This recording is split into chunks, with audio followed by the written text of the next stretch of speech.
नीलातुङ्गस्तनगिरितटे सुप्तमुद्बोध्य कृष्णम् पारार्थ्यं स्वं श्रुतिशतशिरः सिद्धमध्यापयन्ति स्वोच्छिष्टायां सजनिगलितं या बलात्कृत्य भुङ्क्ते गोदा तस्यै नमैदमिदं भूय एवास्तु भूयः अन्नवयल पुதுவையாண்டாளரங்கற்கு பன்னு திருப்பாவை பல்பதியம் இன்னிசையால் பாடிக் கொடுத்தாள் நற்பாமாலை பூமால சூடிக் கொடுத்தாளை சொல்லு சூடிக் கொடுத்த சுடற்கொடியே தொல்பாவை பாடியருளவல்ல பல்வளையாய் நாடினீ வேங்கடவர்க்கு என்ன விதி என்ன விம்மாற்றம் நம் கடவா வண்ணமே நல்கு.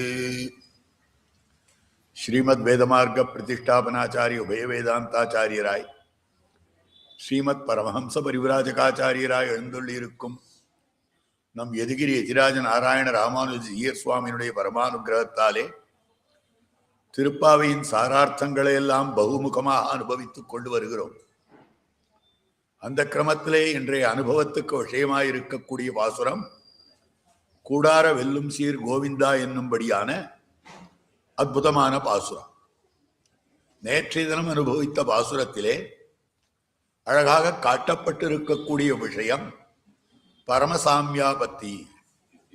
பரமனான எம்பெருமானுக்கு சமானமாக இந்த ஜீவாத்மா ஆகிவிடுகிறான் பரமபதத்திலே என்கிற அர்த்தமானது அதுல காட்டப்பட்டது. அப்ப கோபிமார்கள் இதெல்லாம் வேணும்னு ஆசைப்பட்டார்கள், பரம சாமியாபத்தி ஆசைப்பட்டார்கள். அதற்காகத்தான் கோபிமார்கள் பிரார்த்தித்த விஷயம் உன் பாஞ்சசன்னியமே போல்வன் சங்கங்கள் பொய்ப்பாடுடையனவே சால பெரும்பறையே பல்லாண்டி செய்ப்பாரே கோல விளக்கே கொடியே விதானமே ஆலிநிலையாய் அருளையலோர் எம்பாவாய். அனைத்தையும் எம்பெருமானே நீ கொடுக்கணும். கொடுக்கறதுக்கு உனக்கு சக்தி இல்லைன்னு சொல்ல முடியாது. ஏனென்னு கேட்டால் அகட்டித கடனா சமர்த்தனாக நீ அமைந்திருக்கிறபடியாலே அந்த சக்திக்கு அனுகுணமாக இவற்றை எல்லாம் எனக்கு கொடுத்தருள வேண்டும் அப்படின்னு கேட்கிறார். எம்பெருமானுடைய கேள்வி எப்படிப்பட்டதுன்னா, என்ன போல இன்னொரு தெய்வம் இருந்தால்தான் என் கையில் இருக்கக்கூடிய சங்கத்தை போல இன்னொரு சங்கம் இருக்கும். நீங்கள் போல்வன சங்கங்கள்னு பல சங்கங்களை கேட்கிறீர்கள், நான் எப்படி கொடுக்கிறது அப்படின்னு முதல்ல கேட்டான். அதுக்குதான் கோபிமார்கள் சொன்ன பதில் ஆலிநிலையாய். ஆலந்தளில சயனித்துக் கொண்டிருந்தவனே, ஒரு சின்ன ஆலந்தளிர், அதன் மீது சின்ன குழந்தையாக சமஸ்த லோகத்தையும் நீ அடக்கி கொண்டிருக்கிறாய். நளிர்மதி சடையனும் நான்முகக் கடவுளும் தளிரொளி இமையவர் தலைவனும் முதலா யாவகை உலகமும் யாவரும் அகப்படா நில நீர் தீ கால் சுடர் இரு விசும்பும் மலர் சுடர் பிறவும் சிறிதுடன் மயங்க ஒரு பொருள் புறப்பாடின்னி முழுவதும் அகப்பட கறந்து ஓர் ஆலிலை சேர்ந்த எம் பெருமாமாயன அல்லது ஒரு மாதெய்வம் மத்துடையமோ யாமே. அப்போ ஒரு ஆலிலேல நீ சயனித்துக் கொண்டிருந்தாய். அந்த ஆலிலேல சயனித்துக் கொண்டு எல்லாத்தையும் உள்ளுக்குள்ள அடக்கி வைத்திருந்த போது அந்த ஆலில எங்கிருந்து உனக்கு வந்தது? அப்ப அந்த மரம் எங்க இருந்தது? அந்த மரம் ஜலத்துல இருந்ததா, ஆகாசத்துல இருந்ததா, மண்ணுல இருந்ததா, எந்த இடத்துல இருந்தது என்ன கேள்வி கேட்ட போது கோவர்தனோத்தாரியாக எம்பெருமான் சேவை சாதித்தான். உடனே தெரிவித்திருக்கக்கூடிய விஷயம் பாலன் தனதுருவாயின்னு பொய்யாழ்வார் பாசுரத்துல. அதுல இருந்து என்ன காட்டப்படுறதுன்னா, நடத்த முடியாததையும் நடத்தக்கூடிய சாமர்த்தியம். கோவர்தன பர்வதத்தை 7 வயசு குழந்தையாயிருந்து பகவான் தூக்கினான்னு சொன்னால் 7 வயசு குழந்தையால மலையை தூக்க முடியுமா? நான் தூக்கி இருக்கிறேன்னா என்ன அர்த்தம்? அகட்டித கடனா சாமர்த்தியம். எதெல்லாம் நடக்காதோ அதெல்லாம் நடத்தி காட்டக்கூடிய சாமர்த்தியம் எனக்கு உண்டு. அது தெரியலையா அவனுக்கு? அப்படி தெரிகிற போது அதே அகட்டித கடனா சாமர்த்தியம் தான் இந்த ஆலிலை விஷயத்திலேயும் காட்டி கொடுத்தான். அப்படி காட்டி கொடுத்த போது இப்படிப்பட்ட ஆலிநிலை அகட்டித கடனா சாமர்த்தியம் படைத்தவனே அப்படின்னு சொன்னதும் பெருமாளால பதிலே பேச முடியல. சரி, உங்களுக்கு வேணும்ன்றதெல்லாம் கொடுக்கிறேன் அப்படின்னு ஒப்புக்கொள்ளும்படியான வார்த்தை. கோபிமார்களே, நீங்கள் என்ன கேட்டீர்கள்? பாஞ்சசன்னியமே போல்வன சங்கங்கள்னு கேட்டீர்கள். அப்ப பாஞ்சசன்யத்தை போல பல சங்கம் போகணும்னு கேட்டீர்கள். என்னென்ன சங்கம் தெரியுமா? என் கையில வச்சுருக்க இப்ப சங்கம், இந்த சங்கம் மகாபாரத யுத்தத்தின் போது, யுத்தத்தினுடைய ஆரம்பத்துல நான் கோஷம் பண்ணினேனே, நான் சங்கநாதம் பண்ணினேனே, பாஞ்சஜன்யம் ரிஷிகேசா தேவதத்தம் தனஞ்சயா பவுண்ட்ரம் தத்மௌ மகாசங்கம் பீமகர்மா விருகோதரஹா என்று சொல்லும்படியாக முதல் சங்கநாதம் கண்ணனுடைய சங்கநாதம் தான். அப்ப ஊதின அந்த சங்கம் இருக்கிறதே, அதை நான் கொடுத்துடுறேன். நாங்க சங்கங்கள்னு கேட்டோமே கண்ணா, ஒரு சங்கம் போராதே, பல சங்கங்கள் வேண்டும். ஊதினோமையானால் பல சங்கங்கள். தஞ்சாவூர் மாவட்டங்கள்ல நாதஸ்வரம் வாசிக்கிறதுக்கு 2 பேர் ஒருத்தர்லாம் இல்லை. வரிசையா இந்த பக்கம் ஒரு 10-15 பேர் நாதஸ்வரம் வாசிப்பா, இந்த பக்கம் ஒரு 15 பேர் தவுல் வாசிப்பா. ரொம்ப அழகா இருக்கும். பல இடங்கள்ல அந்த மாதிரி வாசிக்கக்கூடியது. அந்த மாதிரி நாங்களும் வரிசையா பல பேர் சங்க ஊதிட்டு போகணும். அதுக்கு என்ன வழி அப்படின்னு கேட்ட போது, நிறைய சங்கங்கள் வேண்டுமா, இதோ தர இருங்கோ. புள்ளரையன் கோயில் வெள்ள விழி சங்கின் பேரரவம் கேட்டிலையோ, கீழே நீங்க சொன்னங்களா இல்லையா? அந்த புள்ளரையன் கோயிலிலே என்னுடைய சந்நிதியில ஊதப்படும்படியான சங்கம், அதையும் வாங்கி கொடுத்துறோம், வாங்கிக்கோங்க. அது போராதுன்றா, சுரிகையும் தெரிவில்லும் சண்டுகோலும் மேலாடையும் தோழன்மார் கொண்டோடா, ஒரு கையால் ஒருவன் தன் தோளை ஊன்றி ஆனிர இனம் மீள குறித்த சங்கம். கண்ணன் கையில பசு மேய்க்கிற போது ஒரு சங்கத்தை எடுத்துட்டு போவான். அந்த சங்கத்தினுடைய நாதமே தனியா இருக்கும். அந்த சங்கத்தை ஊதினானே ஆனால் கை கழிந்து போன பசுக்கள்லாம் கிட்ட வந்துடும். ஆனிர இனம் மீள குறித்த சங்கம், அந்த சங்கம் ஒண்ணு இருக்கிறது. ஆக சங்கங்கள்னு கேட்டங்க, சங்கங்கள்னா குறைஞ்சது ஒன்றுக்கு மேற்பட்டு இருக்க வேண்டும்னு தமிழ்ல. சம்ஸ்கிருதத்துல பகுவச்சனம்னா 2க்கு மேற்பட்டு இருக்க வேண்டும். ஏன்னா சம்ஸ்கிருதத்துல ஏகவச்சனம் இருக்கு, திவச்சனம் இருக்கு, பகுவச்சனம் இருக்கு. 3 சங்கம் கொடுத்துறேன். சங்கங்கள்னு கேட்டங்க, உங்களுக்கு வேண்டிய சங்கம் கொடுத்தாச்சு. அதை எடுத்து தூக்கி கொடுத்துடுறேன். பறை கேட்டீர்கள், பெரும்பறை கேட்டீர்கள், சால பெரும்பறை கேட்டீர்கள்.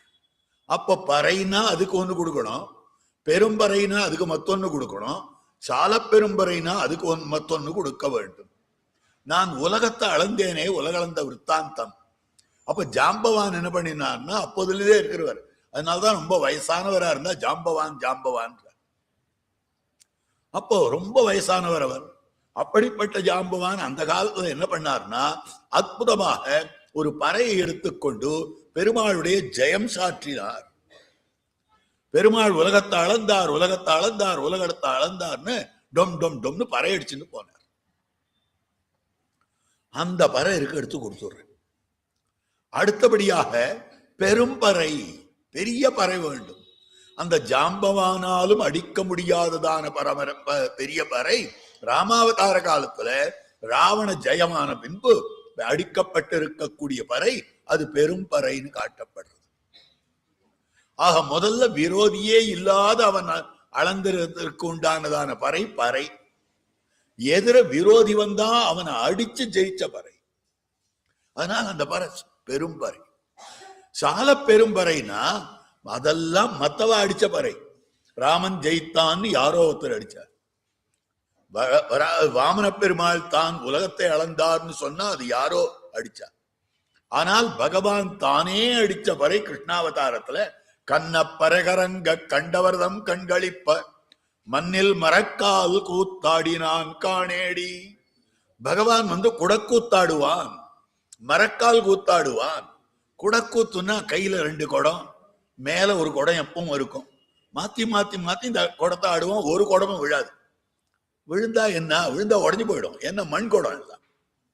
இது பித்தளை குடமா இருந்தா பரவாயில்ல, அது மண் குடம். அந்த குடத்தை வச்சுட்டு அந்த மாதிரி அழகா கூத்தாடுவான். ஆக நம்ம கையிலேயே 2 பால் 3 பாலை கொடுத்துட்டு நீ என்ன பண்ற, ஒரு பால் எப்பவும் மேல இருக்கணும், போட்டு போட்டு விளையாடின்றது நம்மளால முடியுமா? கண்ணன் குடத்தை போடுவான், இங்க பால் விழுந்ததுன்னா உடையாது. ஆனால் இந்த குடம் உடஞ்சிடும். அப்ப எவ்வளவு ஜாகிரதையா ஆடணும். எப்படி ஆட வேண்டும் என்றால், அந்த குடத்தினுடைய ஆட்டத்துக்கு ஏற்றபடி ட்ரம் அடிப்பா. டம் டம் டம் டம் அதுக்கு ஏத்த மாதிரி ஆட வேண்டும். சாதாரணமா சங்கீதத்துல மல்லாரின்னு ஒண்ணு உண்டு. பெருமாள் புறப்பாட்டும் போது இந்த மல்லாரி வாசிப்பார்கள், ரொம்ப அழகா இருக்கும். அது ஏன் மல்லாரின்னா ஒருத்தர் சொன்னார், மல்லரங்கத்துல முஷ்டிகன் சாணூரன் 2 பேரோடையும் பலராமனும் கண்ணன் பெருமானும் யுத்தம் பண்ணுகிற போது, மல்யுத்தம் பண்ணுகிற போது கண்ணன் பெருமான் வைத்த ஸ்டெப் இருக்க, அவருடைய நடை இருக்கே, அதுக்கேத்த மாதிரி அவ ஸ்வரம் போட்டு அதை பாடினாள். மல்ல அரி, மல்லர்களோடு யுத்தம் பண்ணினது, அதனால மல்லாரின்னு பேர். அதே மாதிரியாக அந்த பறை அடிக்கிற போது அதுக்கேத்த மாதிரி இவன் காலை வச்சு கூத்தாடணும். அந்த கூத்தும் மரக்கால் கூத்துன்னு ஒண்ணு இருக்கு. மரத்துல காலை கட்டின்னு அவ்வளோ உயரத்துக்கு இருப்பான். இவனே நல்ல உயரம் எம்பெருமானே, அதுக்கு மேல மரத்துல காலை கட்டிட்டு இன்னும் அவ்வளவு உயரத்துல ஏறி நின்று கூத்தாடணும். நமக்கு ஹை ஹீல்ஸ் போட்டுட்டாலே நம்மளால நடக்க முடியல, விழுந்துடுறோம். அப்படி பண்ணா எப்படி இருக்கிறது? மரக்கால் கூத்தாடினான் காணேடி கன்ற பறைகரங்க. அப்ப அந்த பறையை அடிப்பது யாருனாக்கா, அந்த மரக்கால் கூத்தும் போது பகவான் தன்னுடைய அறையிலேயே கட்டி கொண்டு அந்த பறையை அடிச்சான். அந்த பறைன்ற பறைனா பேரி வாத்தியம், அந்த வாத்தியத்தை அடித்து இருக்கிறான். அதை கொடுக்கிற சால பெரும்பறை. அடுத்து பல்லாண்டு இசைப்பார். பல்லாண்டு பாடுறதுக்கு அத்தியாபக சுவாமிகள் வேண்டும். அவதான பல்லாண்டு பல்லாண்டுன்னு ஆரம்பிக்கணும். அப்படிப்பட்ட அத்தியாபக சுவாமிகள் யாருன்னா, எனக்கு பல்லாண்டு பாடினதா இருக்கிற பெரியாழ்வாரை தந்தேன். பெரியாழ்வார் பெருமாளுக்கு பல்லாண்டு பாடினார். போராதே, இன்னொரு பல்லாண்டு பாடுறவரை நான் எங்க தேடுறது?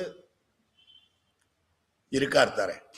யாருன்னு கேட்டா, எனக்கு பல்லாண்டு பாடினவர் பெரியாழ்வார், எனக்கும் உங்களுக்கும் சேர்த்து பல்லாண்டு பாடினவர் நம்மாழ்வார். ஆழ்வார் என்ன பண்ணினார் என்னால், பகவானுடைய பரத்வத்தை ஸ்தாபித்தார். உடனே பல பேரும் பரம பாகவதர்களாக தெரிஞ்சினார்கள். அப்படி பரம பாகவதர்களாக தெரிந்தவர்கள் எல்லாரும் அப்படி வந்து நிற்கிறார்கள். அந்த கோஷ்டியை பார்த்த உடனேயே ஆழ்வார் பொலிக பொலிக பொலிக பொய்த்து வல்லுயிர் சாபம் எழுணும். நலியும் நரகமும் நைந்தார் நமனுக்கிங்கி யாதொன்னும் இல்லை, கலியும் கெடும் கண்டுகொள்மின் கடல் வண்ணன் பூதங்கள் மண்மேல் மலியப்புகும் திசைபாடி ஆடி உழிதரக் கண்டோம் பொலிக பொலிக பொலிகன்னு பல்லாண்டு பாடுகிறார் இந்த கோஷ்டிக்கு. அப்போ பகவானுக்கு பல்லாண்டு பாடினவர் பெரியாழ்வார், பாகவதாளுக்கு பல்லாண்டு பாடினவர் நம்மாழ்வார். அவர் 2 பேரையும் சேர்த்து கொடுத்து விடுகிறோம். ஆச்சு. அடுத்தது விளக்கு கேட்டீர்கள் அல்லவா, கோல விளக்கு வேணும் நீர்கள் அல்லவா. யார் கோல விளக்குன்னா, உபய பிரகாசகை, 2 பேரையும் பிரகாசப்படுத்துவளாக அமைந்திருக்கக்கூடியவள். ஜீவாத்மாவுக்கு பரமாத்மாவை பத்தி தெரிவிப்பாய், பரமாத்மாவுக்கு ஜீவாத்மாவை பத்தி தெரிவித்து புருஷகாரம் பண்ணக்கூடியவள் பிராட்டி. ஏனென்னால் பரமாத்ம தத்துவத்தை பற்றி அறியாமல், அவனுடைய காருண்யாதிரேகத்தை பற்றி அறியாமல் விமுகராய் போகும்படியான ஜீவாத்மாவை பார்த்து, நீ பண்ண பாவத்துக்கு உன் தலை நிச்சயமா போயிடும், உன்னை கொன்ற அல்லது விடான். இப்ப நீ என்ன பண்ணணும்னா, அவன் காலில் விழு, அவன் காலில் விழு அப்படின்னு நமக்கு உபதேசம் பண்ற. மித்திரம் ஔபயிகம் கர்த்தும் ராமஸ்தானம் பரீப்சதா என்று சொல்லும்படியான அற்புதமான ஸ்ரீராமாயண வசனம் இருக்கு.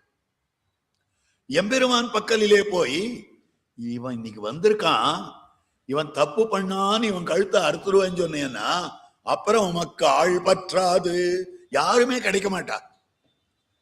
இந்த மாதிரி வியக்திகளை நீர் உதாசீனப்படுத்தி விட்டீரே ஆனால், அதாவது இப்படிப்பட்டவர்களை நீர் திரஸ்கரித்து விட்டீரே ஆனால், உமக்கு யாருமே கிடைக்க மாட்டார்கள். உமக்கு ஆள் பற்றாது. மணல் சோற்றிலே கல்லாராய்வார் உண்டோ? நீர்தான் இவனுக்கு ஜன்மத்தை கொடுத்தீர், நீர்தான் இந்திரியங்களை கொடுத்தீர், நீர்தான் சரீரத்தை கொடுத்தீர், நீர்தான் அனுபவத்துக்கு விஷயத்தையும் கொடுத்தீர். நீர் கொடுத்த சரீரத்தை கொண்டு நீர் கொடுத்த விஷயத்தை அனுபவிச்சான்றதுக்காக தண்டிக்கலாமா? இவன் நம்ம குழந்தை இல்லையா? நீர் ரட்சிக்காவிட்டால் யார்தான் ரட்சிப்பார்கள்? மணல் சோற்றிலே கல்லாராய்கிறீரே என்று பகவானிடத்திலே பலபடியாக கேட்டு மன்றாடி ரட்சணத்தை வாங்கி கொடுக்கிறாய். அப்ப நம்ம பத்தி பகவானுக்கு தெரிவிக்கிறாள், பகவானை பத்தி நமக்கு தெரிவிக்கிறாள். உபய பிரகாசகைன்னு சொல்லும்படியானதாக அமைந்திருக்கு. 2 பேரையும் பிரகாசப்படுத்துபவளாக அமைந்திருக்கிறாள். ஒரு விளக்கு என்ன பண்ணுகிறது என்னால் இருக்கிற தத்துவங்கள் எல்லாவற்றையும் பிரகாசப்படுத்தி கொண்டிருக்கிறது. ஆகவே அப்படி இருக்கக்கூடியவள் விளக்கானது தன்னையும் காட்டி பதார்த்தங்களையும் காட்டுகிறது. பிராட்டியானவள் தன்னையும் காட்டி பகவானையும் காட்டி ஜீவனையும் காட்டுமவளாக அமைந்திருக்கிறபடியாலே அப்படிப்பட்ட பிராட்டி நப்பின்ன பிராட்டி இருக்கிறாள். அவளை கொடுக்கிறேன், எடுத்துட்டு போயிடும். விளக்கு கிடைச்சுடுத்தா கொடி கொடி கருட கொடி ஒன்னுடையீர் தனிப்பாகீர் உருளச் சகதமது உரைக்கில் நிமிர்த்தீர் கருட கொடி கருடாழ்வான் கருட துவச்சன்னு பேரு.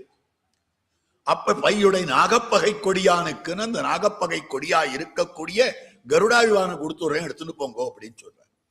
அடுத்தது விதானம். விதானம் மேல்கட்டு வேணும். இதை விட பெரிய மேல்கட்டு கிடைக்காது. என்னை விட்டு பிரியாதவனாய் இருக்கக்கூடியவன் ஆதிசேஷன் நான் அவதாரம் பண்ணிட்டு அங்கிருந்து மதுரை மாநகரத்திலிருந்து திருவாய்ப்பாடியான கோகுலத்துக்கு வருகிற போது மழை பெய்யாமல் எனக்கு தடுத்ததாய் அமைந்திருக்கக்கூடியவர் யாருன்னா இந்த ஆதிசேஷன் திருவனந்தாழ்வான். அந்த திருவனந்தாழ்வானை தந்து விட்டேன், அழிச்சிட்டு போயிடும். இவாளுக்கு பரம சந்தோஷம். எப்ப திருவனந்தாழ்வானை பெருமான் கொடுக்கிறேன்னு ஒத்துனுட்டானோ கண்ணன் அவனை விட்டுட்டு இருக்கவே மாட்டான். ஆற விட்டு இருந்தாலும் இருப்பாரே ஒழிய திருவனந்தாழ்வானை விட்டு பிரிந்தே இருக்கக்கூடியவர் அன்று. ஆச்சரியமான ஒரு ஸ்ரீராமாயணத்தை ஒரு விஷயம் காட்டுறார் நம்முடைய பெரியவர்.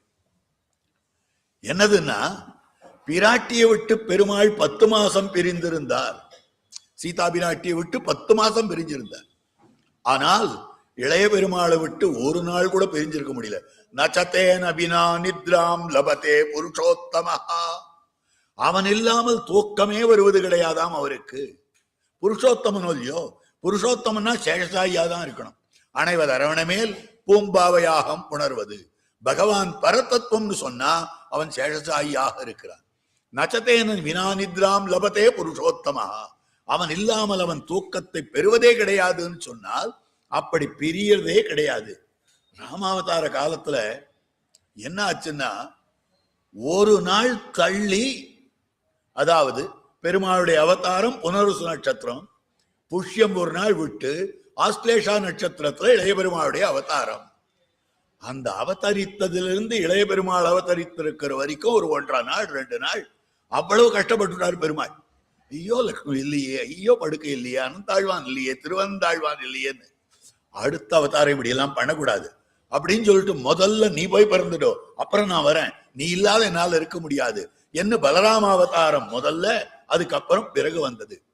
அந்த நாள்ல எல்லாம் ட்ரெயின்ல ரிசர்வேஷன் எல்லாம் கிடையாது, எல்லாம் அன்ரிசர்வ்டு கம்பார்ட்மெண்ட்ஸ் தான். இவ போறவா என்ன பண்ணுவா தெரியுமா, போய் இடம் பிடிக்கணும். இந்த ட்ரெயின் அங்க வரப்போதே அதுக்குள்ள ஏதாவது ஒரு வஸ்துவை போட்டு வைப்பா. அவரவர்கள் அந்த காலத்துல படுக்கையெல்லாம் கிடையாது, ட்ரெயின்ல படுக்க ஃபெசிலிட்டி எல்லாம் இருக்காது.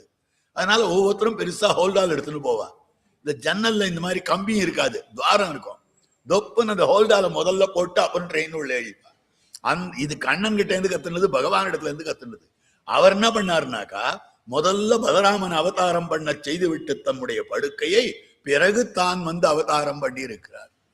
அவரை கொடுக்கிறாரு. கோபிமார்களுக்கு அவ்வளவு சந்தோஷம். எப்படியும் கண்ணன் அவரை விட்டு பிரிந்திருக்க மாட்டார், கூடவே வந்து விடுவான் அப்படின்னு சொல்லும்படியான விஷயம். ஆக கொடியே விதானமே, இவை எல்லாம் கொடுக்க வேண்டும்னு கொடுக்கிறேன்னு ஒத்துனுட்டான். அவ்வளவுதானே உங்களுக்கு, வேற ஒண்ணும் வேண்டாமே. கண்ணனுடைய கேள்வி, என்னென்ன ஒண்ணுமோ கொடுத்துட்டனே, போய் வா அப்படின்னு சொன்ன போது, நோன்பு நோற்க போகும்போது இவை வேண்டும். நோன்பு நோற்ற பிறகு எங்களுக்கு ஒரு லிஸ்ட் இருக்கு, அந்த லிஸ்டையும் சொல்றோம்.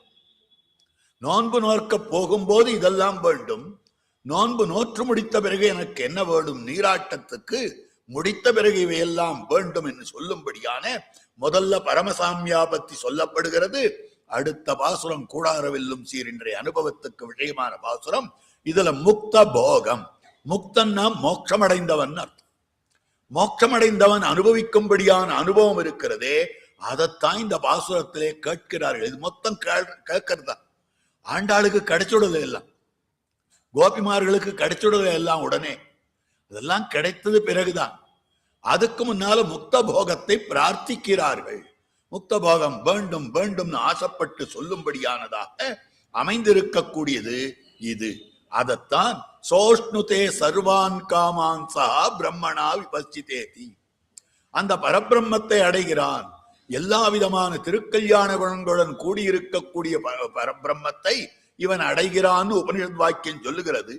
அப்போ அந்த பரமாத்மாவோட கூட அனுபவமானது அமைந்திருக்கிறது, அவனுடைய திருக்கல்யாண குண அனுபவம். இதத்தான் ஆச்சாரிய ஹிருதயத்துல அழகிய மணவாள பெருமாள் நாயனார் அற்புதமான திருவாக்கால காட்டுறார். வைகுந்தம் புக்கிருந்து வாய்மடுத்து பெருங்கழிச்சியாக வானவர் போகம் உண்டு கோப்புடைய கட்டில்கால் மிதித்து ஆரோகித்து பரத அக்ரூர மாருதிகளை பரிஸ்வங்கித்த மணிமிகு மார்பிலேறி குருமாமணியாய் அணையும் வஸ்துவுக்கு மணிவல்லி பேச்சு வந்தேரியன்னு. ஆழ்வார் தன்னை பெண் பாவனையில பாசுரம் பாடுறாரே, பெண் பாவனை ஆழ்வார் ஏறிட்டுக் கொண்டிருக்கிறார், பெண் வேஷம் இட்டுக் கொண்டிருக்கிறார், அதனால பாசுரம் பாடுறார் அப்படின்னு வச்சுக்கலாமான்னு கேட்டா இல்ல, அது வந்தேரி என்று, அதுதான் சுவாபாவிகம். ஒரு ஜீவாத்மாவுக்கும் அதுவே சுவாபாவிகம். வித்யை தாயாக பெற்று பாலும் அமுதுமான திருநாமத்தால்னு பெரிய சூத்திரம். இந்த சேத்தனன் ஜீவாத்மா இருக்கிறானே, இவன் ஒரு பெண் பிள்ளை. இந்த பெண் பிள்ளைக்கு தாய் என்ன தெரியுமா? வித்யா, கல்வி என்னும்படியான அந்த ஞானம் என்னும்படியான மந்திரம் என்னும்படியானதுதான் இவனுக்கு தாயாக அமைந்திருக்கிறது. மந்த்ரோ மாதா. அதற்கு மேற்பட வித்யை தாயாக பெற்று தஞ்சமாகிய தந்தை பாலுமௌதுமாகிய திருநாமத்தால் வளர்க்கிறார். இந்த தகப்பனார் எப்படி வளர்க்கிறார் என்னால் ரட்சகனாய் இருந்து கொண்டு வளர்த்து கொண்டிருக்கிறார். மந்த்ரோ மாதா குரு பிதான்னு சொல்லப்பட்டிருக்கிறது. ஆகவே இவர் வளர்க்கிற போது இந்த ஜீவாத்மாவாகிற குழந்தையை, பெண் குழந்தையை என்னவெல்லாம் கொடுத்து வளர்க்கிறார்னா, பால் கொடுத்து வளர்க்கிறார், அமுதம் கொடுத்து வளர்க்கிறார். பாலும் அமுதமும் எதுன்னு கேட்டால், எனக்கு தேனும் பாலும் அமுதுமாய திருமால் திருநாமம் நானும் சொன்னேன் நமருமரமின் நமோ நாராயணமேன்னு காட்டுறார். ஆகவே அந்த பகவன் நாமத்தை சொல்லி சொல்லி சொல்லி அதுவே விளைநீராக வளரும்படியாக அமைந்திருக்க கூடியவர்கள் இந்த குழந்தை. அதனால அப்படி வளர்த்து, அப்ப ரொம்ப ஜாகிரதையா ரொம்ப கேர்ஃபுல்லா வளர்க்கிறாராம். எப்படி வளர்க்கிறார்னாக்கா, மற்றொருவருக்கு பேச்சுப்படாமல். ஆக மற்றொருத்தருக்கும் இந்த பெண் பிள்ளைக்கும் சம்பந்தம் உண்டுன்னு எங்கேயும் ஒரு வார்த்தையும் வந்துடக்கூடாது. பொத்தி பொத்தி அந்த பெண் பிள்ளையை காக்கும்படியான நிலையாக அமைந்திருக்க கூடியது அதற்கான விஷயமாக காட்டுகிறார்கள். அன்னிப்பின் மற்றொருவருக்கு என்னை பேசலொட்டேன் மாலிரும் சோலையும் மாயற்கல்லால் கொத்தவனுக்கு இவளாம் என்றெண்ணி கொடுமின்கள் கொடீராகில் கோழம்பமே. இது பெரியாழ்வாருடைய பாசுரம். மற்றொருவருக்கு பேச்சுப்படாமல் மானிடவர்க்கென்னு பேச்சுப்படில் வாழகில்லேன் ஆண்டாளுடைய பாசுரம். வானிட வாழும் அவ்வானவர்க்கு மறையவர் வேள்வியில் வகுத்தவவி கானிடை திரிவதோர் நரிபுகுந்து கடப்பதும் மோப்பதும் செய்வதொப்ப ஊனிடையாழி சங்குத்தமர்க்கென்னு உன்னித்தெழுந்தவன் தடமுலைகள் மானிடவர்க்கென்னு பேச்சுப்படில் வாழகில்லேன். ஒரு மனுஷனுக்கும் ஆண்டாளுக்கும் திருக்கல்யாணம் சொன்னா ஒரு பேச்சு வந்தா கூட என்னால இருக்க முடியாது. அப்ப மற்றொருவருக்கு பேச்சுப்படாமல் இந்த தஞ்சமாகிய தந்தை அப்படி வளர்த்து கொண்டிருக்கிறார். அதற்கு பிறகு எம்பெருமானோடு திருக்கல்யாணம் பண்ணி கொடுக்கிறாரா. அந்த திருக்கல்யாணத்துக்கு மங்கள சரடு என்னதுன்னா, எட்டிழையாய் 3 சரடாய் இருப்பதொரு மங்கள சூத்திரம் போலேன்னு சொல்லப்பட்டிருக்கிறது. 8 அட்சரமாக 3 பதங்களாக இருக்கக்கூடியது எட்டிழையாய் 3 சரடாய் இருக்கும்படியான மங்கள சூத்திரம். அந்த மங்கள சூத்திரத்தை போலே இருக்கக்கூடிய திருமந்திரமாகிற பந்தத்தாலே வரிப்பித்து, அதுக்கப்புறம் இந்த ஜீவாத்மா இந்த சரீரம் இருக்கிற வரைக்கும் இந்த உலகத்திலேயே இருந்து கொண்டிருக்கிறது. அந்த நாள்ல எப்படி என்னால் திருக்கல்யாணம் ஆயிற்றென்றால் உடனே அந்த பெண் பிள்ளை பர்த்தாவினுடைய கிரகத்துக்கு போய் பர்த்தாவோடு தான் இருக்க முடியாது. கொஞ்ச நாள் வரைக்கும் இந்த பிறந்த அகத்திலேயே இருந்து ஜன்மபூமியை விட்டகன்று, அதற்கு பிறகு அதுக்குன்னு சரியான நாள் பார்ப்பார்கள். இது வருஷ கணக்கில் கூட ஆகும். அதற்கு பிறகு பர்திரு கிரகத்துக்கு அந்த பெண் பிள்ளை போவாள். போகிற போது என்ன பண்ணுவார்கள்னா, நோக்கியர் அலங்கரிக்கா, ஊருக்கு வெளியிலேயே அவளை அமர்த்தி அற்புதமாக நீராட்டி பலவிதமான அலங்காரங்களை பண்ணி பர்திரு கிரகத்திலே சென்று பெருங்கழிச்சியாக பெரிய உணவு உண்டு, பெரிய விருந்துண்டு. அதற்கு பிறகு பர்த்தாவனுடைய கட்டிலே ஏறி அவனுடைய ஆலிங்கனத்தை பெறுவள். அதே மாதிரிதான் ஜீவாத்மா அர்ச்சிராதி மார்க்கத்தாலே செல்லுகிறான். அர்ச்சிராதி மார்க்கத்தாலே சென்று அங்கு விரஜா நதியிலே தீர்த்தமாடுகிறான். விரஜா நதியிலே தீர்த்தமாடி விலட்சணமான திருமேனியை பெறுகிறான். அந்த இடத்துல 500 அப்சர ஸ்திரீகள் இவனை அலங்காரம் பண்ணுகிறார்கள். தம் பிரம்மாலங்காரேன அலங்குர்வந்தி, இந்த ஜீவாத்மாவை பிரம்மாலங்காரத்தாலே அலங்கரிக்கும்படியான விஷயமாக அமைந்திருக்கிறது. அப்படி அலங்கரிக்கிறார்கள். சதம் மாலாஹஸ்தாக, சதம் அஞ்சனஹஸ்தாக, சதம் வாசோஹஸ்தாக, சதம் சூர்ணஹஸ்தாக, சதம் பூஷணஹஸ்தாக என்ன 500 அப்சர ஸ்திரீகள் 5 விதமான விஷயங்களை வைத்துக் கொண்டும் 100 பேராக இவனை அலங்கரிக்கிறார்கள். பரபிரம்மத்துக்கு தக்கதாய் அமைந்திருக்கக்கூடிய அலங்காரத்தோட இவனுக்கு அலங்காரம் பண்ணி அதற்கு பிறகு கோட்டுக்கால் கட்டில் மிதித்து ஆரோகித்து அந்த எம்பெருமானுடைய சேஷபரியங்கத்தையே மிதித்து மேல ஏறி அந்த எம்பெருமானுடைய மடியில் அப்படி உட்கார்றான். எம்பெருமான் ஆலிங்கனம் பண்ணி கொள்ளுகிறான். அப்படி அவனுடைய திருமார்பிலே குருமாமணியாய் ஸ்ரீ கௌஸ்துபரத்னம் போலே அணையும்படியான வஸ்துவாக இருக்கிறானே, அப்படிப்பட்ட இந்த ஜீவாத்மாவுக்கு மணிவல்லி பேச்சு வந்தேரியன். அப்போ ஒரு ஜீவாத்மா எம்பெருமானை அடைவது என்பது ஜீவாத்மாக்கு அமையக்கூடிய விவாகம்னு காட்டப்படுறது. ஜீவாத்ம வது விவாகம் அற்புதமாக காட்டுகிறார்கள் நம் பெரியவர்கள். ஜீவாத்மாவாகிற இந்த பெண் பிள்ளைக்கு, இந்த மணப்பெண்ணிற்கு ஏற்படக்கூடிய விவாகம் என்று காட்டியிருக்கக்கூடிய விஷயம். அப்போ அந்த அனுபவம் இருக்கிறதே, இதுதான் முக்த போகம். முக்தி அடைந்தவனுடைய போகம் இது. இதைத்தான் பிரார்த்திக்கிறார். நாம என்ன நினைக்கிறோம்னா, சுடகமே, தோள்வழியே, தோடே, செவிப்பூவே, பாடகமே, ஆக கைக்கணியும்படியான திருவாபரணம், தோளுக்கணியும்படியான திருவாபரணம், பாதத்துக்கணியும்படியான திருவாபரணம், தோடு, செவிப்பு, இதெல்லாம் ஆபரணங்கள் நினைச்சுட்டு இருக்கும். இவ ஆசைப்படுவதெல்லாம் எப்படிப்பட்ட விஷயம் தெரியுமா? இதையெல்லாம் கண்ணன் கொடுக்கிறேன்னு ஒப்புக்கொண்டு விட்டான். ஆக கீழே கேட்டது பரமசாமியா பத்தி இந்த அனுபவம் வேண்டும்னு முதல்ல கண்ணன் எம்பெருமான் கேட்கிற கேள்வி. பெண்களே, நீங்க எப்படி வந்தவங்க, என்ன சொல்லிட்டு வந்தவங்க தெரியுமா? எனக்கு தோற்று வந்தேன்னு சொன்னீர்கள். மாற்றார் உனக்கு வழி தொலைந்து உன் வாசற்கண் ஆற்றாது வந்து உன் அடிபணியுமா போலே, அபிமான பங்கமாய் வந்து நின் பள்ளிக்கட்டில் கீழே சங்கம் இருப்பார் போல். இந்த 2 பாட்டுல பார்த்தோம். எங்களுடைய அபிமானம் எல்லாம் தொலைஞ்சு போச்சு, நாங்க தோத்து போயிட்டோம், விரோதி அரசர்கள் தோற்றுவிட்டு நின் பள்ளிக்கட்டில் கீழே வருகிறார் போலே நாங்கள்லாம் வந்திருக்கிறோம் சொன்னோம். இது உண்மைதான் நினைச்சுட்டு இருந்தேன். உண்மையில நீங்க தோற்கல, நான் தான் உங்ககிட்ட தோத்து போயிட்டேன். எப்படி சொல்ற கண்ணா? நீங்க எது வேணும்னாலும் தரேன் தரேன் தரேன் அப்படின்னு தலையாற்றணும் இல்லையோ?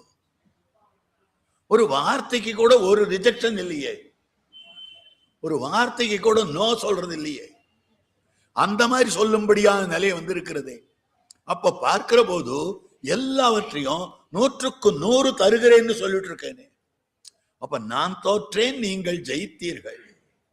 எப்படி என்ன ஜெயித்திருக்கிறீர்கள்? நீங்க எப்படி என்னை வென்றீர்கள் அப்படின்னா, கண்ணா, உன்னை யாரால ஜெயிக்க முடியும்? யாராலையும் ஜெயிக்க முடியாது.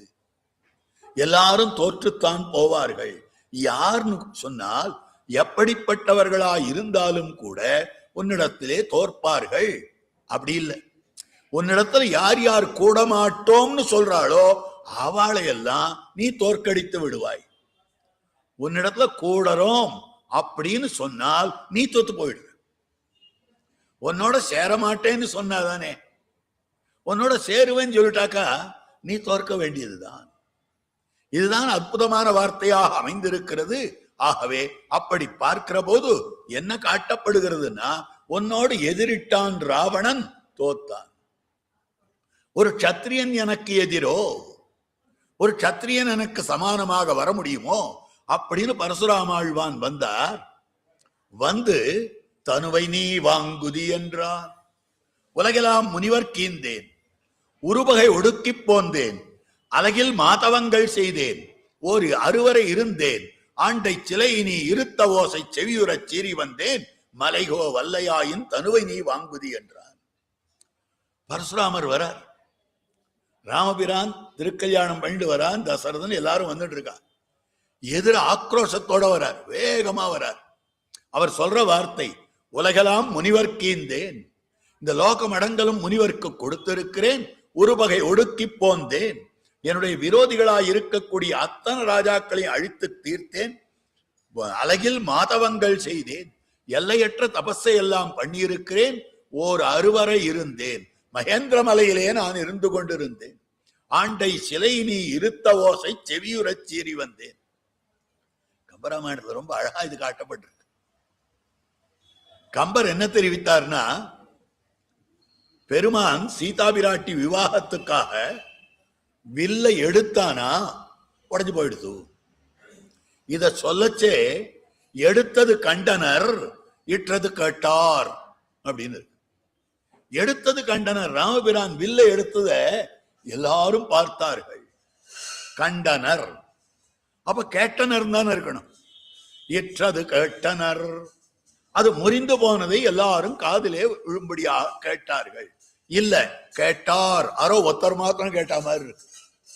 யாருன்னா, இங்க மிதிலமா நகரத்துல இந்த வில்லானது வளைக்கப்பட்டிருக்கிறது. அந்த ஓசை மத்தவா காதுல விழுந்ததற்கு எந்த விதமான பிரபாவம் இல்லை. ஆனால் அது எங்க விழுந்ததுன்னா, செவியுற சீறி வந்தேன், சிலையை நீ இருத்த ஓசை செவியுற சீறி வந்தேன். நீ அந்த சிலையை வில்லை வளைத்தாயே, அந்த ஓசை என் காதுல விழுந்தது ராமா, வந்துட்டேன். ஒரு க்ஷத்திரியன் எனக்கு எதிரோ சொத்த உளுத்து போன வில்ல நீ முறிச்சுட்டு பிரமாதமா பெரியவன் பெரியவன் சீதா பிராட்டியை கல்யாணம் பண்ணிட்டு அமக்களமா வரையே, இப்ப என் கையில இருக்கக்கூடிய வில்ல நீ வாங்கு அப்படின்னு சொன்ன. சாதாரணமா தமிழ்ல ஒரு வசனம் சொல்றது உண்டு, எரியறதை எடுத்தால் கொதிக்கிறது அடங்கும். அடுப்பு இருக்கு, அடுப்புல விறகு போட்டு எரிஞ்சுட்டு இருக்கு, மேல பிரசாதம் கொதிச்சுட்டு இருக்கு. கொதிச்சது போறோம் அப்படின்னா பெரிய பாத்திரம், பாத்திரத்தை இறக்கி வைக்க முடியல. அடுத்த கணம் என்ன பண்ணணும்னா விறகு பிடிச்சு இழுத்துடணும். கீழே இருக்கிற கட்டையை பிடித்து இழுத்து விட்டோமே ஆனால் கொதிக்கிறது நின்று போயிடும். அதே மாதிரி இந்த பரசுராமன் ஏன் இப்படி அடுப்புல இருக்கிற சாதமாட்டம் கொதிச்சுட்டு இருக்க? சாதாரணமா பேசுறது உண்டு, எண்ணெயில போட்டு அப்ப மாட்டம் எப்படி கொதிக்கிறான் பாருங்க, அந்த மாதிரி இருக்கக்கூடியது. அப்போ பார்க்கிற போது எதனால இவர் கொதித்து கொண்டிருக்கிறார்? இந்த கையில இந்த குச்சி இருக்கோ இல்லையோ, கையில இந்த வில்லு இருக்கோ இல்லையோ, இந்த வில்லுனாலதான் அவர் கொதிக்கிறார்னு வில்லை பிடிச்சு வாங்கினாராம். அப்படி வில்லை வாங்குகிற போது, வில்லை அவரிடமிருந்து பெறுகிற போது, அவரிடத்தில் இருக்கக்கூடிய எல்லா வைஷ்ணவமான தேஜஸையும் வாங்கி கொண்டு விட்டார். உடனே அவர் பெருமான வணங்கிட்டு போனார். அப்ப பரசுராமாழ்வானை ராமபிரான் வென்றான். பெருமாளிடம் தோற்பதற்கு பாக்கியம் பண்ணிற்றிலர். வில்லோடே நமஸ்கரித்திருந்தானாயில், வில்லை எடுத்து யுத்தம் பண்ணுன்னு கையில கொடுத்தான், அதை விட்டுட்டு ராமா நீ பெரியவன் அப்படின்னு நமஸ்கரித்திருந்தால் ராமபிரான் தான் தோற்றிருப்பான். பரசுராமரிடத்திலே ராமன் தோற்பதற்கு பாக்கியமே பண்ணல பாவம் அப்படின்னு வியாக்கியாதா காட்டக்கூடிய விஷயமாக அமைந்திருக்கக்கூடியது. அப்போ ராவணன் இந்திராதிகளை வென்ற எனக்கு சமானமா ஆறாவது உண்டோ? எனக்கு சமானமாக இந்திரனையே நான் வென்றிருக்கிற போது எனக்கு சமானமாக ஒரு மனுஷன் இருக்க முடியுமா? அதுவும் மனுஷ ஜாதி. மனுஷ ஜாத்தியை அவன் ஒரு வஸ்துவாவே மதிக்கல. தேவர்களும் மனுஷால மதிக்க மாட்டா, ராட்சசாலும் மனுஷால மதிக்க மாட்டா, அசுரர்களும் மனுஷால மதிக்க மாட்டா. மனுஷன்லாம் ஐயோ பாவம். தேவர்களுக்கெல்லாம் நாம கொடுக்கிற அவிர்வாதம் வேணும், ஆனால் நாம வேண்டாம். நம்முடைய கந்தமே பிடிக்காது. மூக்க முடிட்டு முகத்தை திருப்பிண்டு கீழே கூட கால் தோயாமல் கால் படாமல் பூமியில கையை நீட்டிண்டு அவளுக்கு வேண்டியதை வாங்கிப்பான். அப்போ அப்படி மனுஷனை தேவர்களே மதிக்கிறது இல்லையே, ராவணனா மதிக்க போறான்.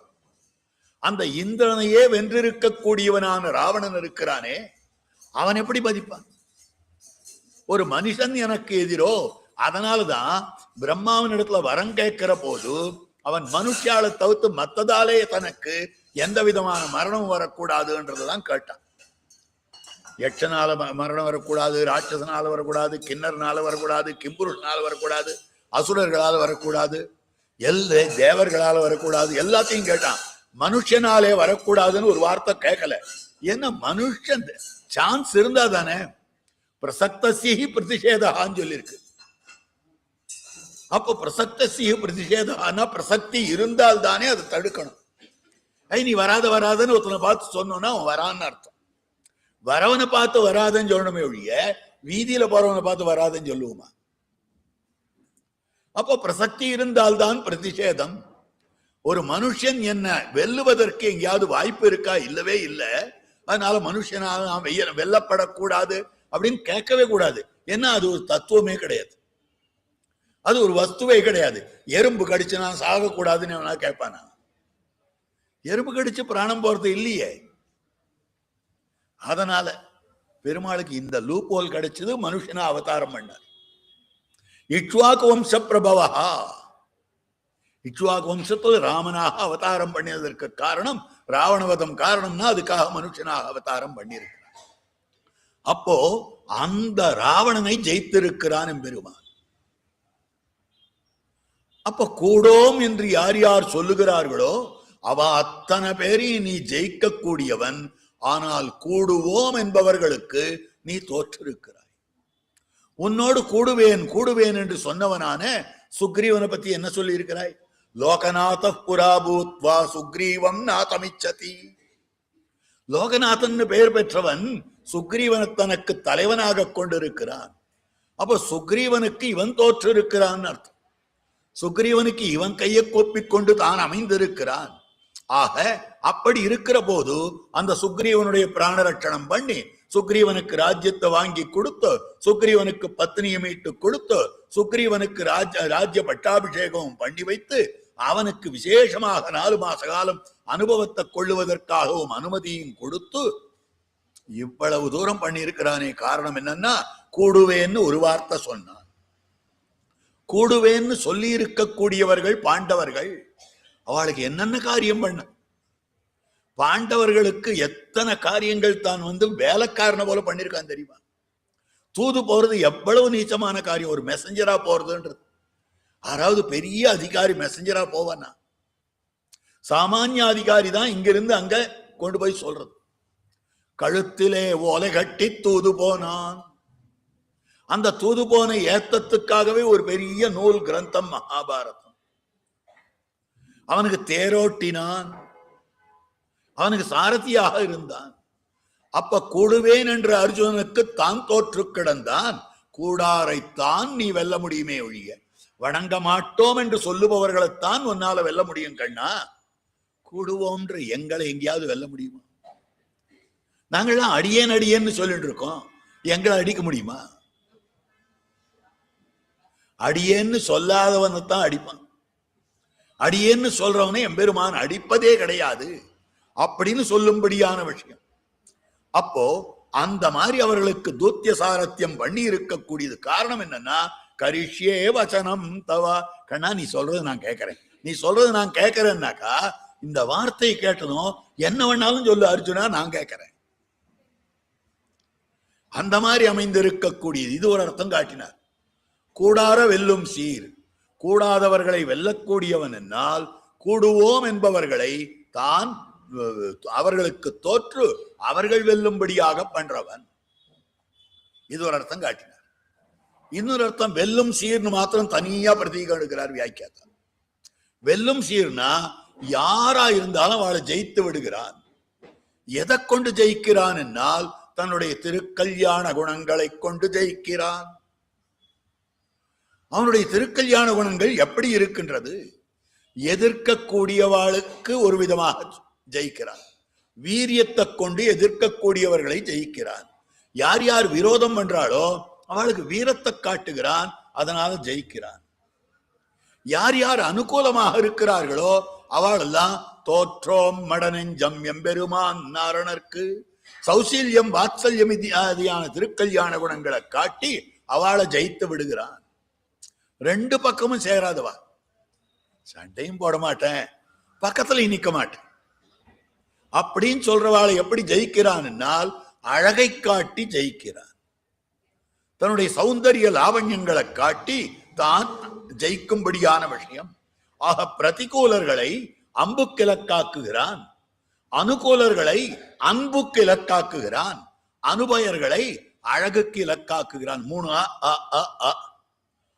அம்பு, அன்பு, அழகு, இந்த 3க்கும் இலக்காக்குமவனாக அவன் தான் அமைந்திருக்கிறான்னு காட்டப்பட்டிருக்கிறது.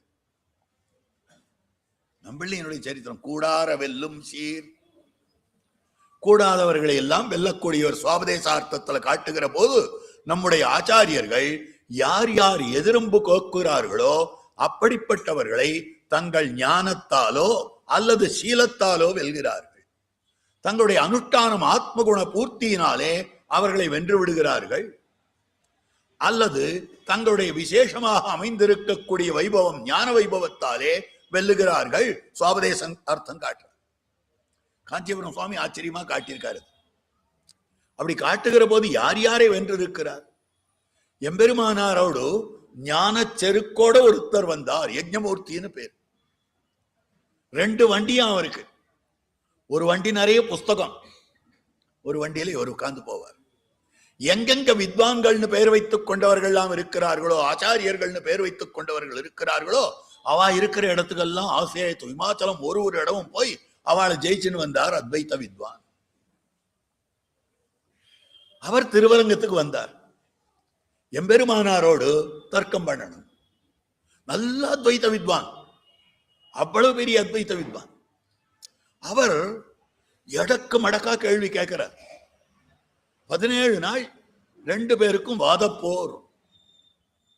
17வது நாள் சாயங்காலம் இந்த கேள்விக்கு பதில் தெரிஞ்சா நாளைக்கு வானுட்டார். ஒரு சில கேள்விகளை கேட்டார்.